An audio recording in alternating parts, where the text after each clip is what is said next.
আজকে আপনাদেরকে ইম্পর্টেন্ট একটা বিষয় দেখাবো, খুব গুরুত্বপূর্ণ একটা বিষয় দেখাবো।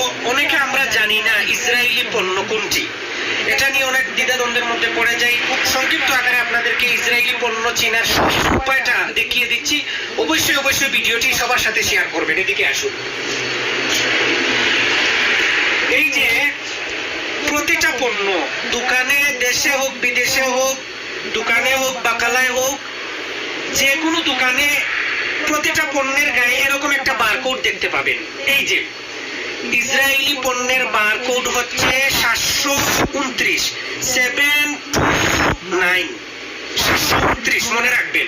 এই যে এখানে প্রথমেই লেখা থাকবে 729, এখানে 628। এই দেখুন, সৌদি আরবের কোড হচ্ছে 628। আপনারা অনলাইনে সার্চ দিয়ে দেখতে পাবেন।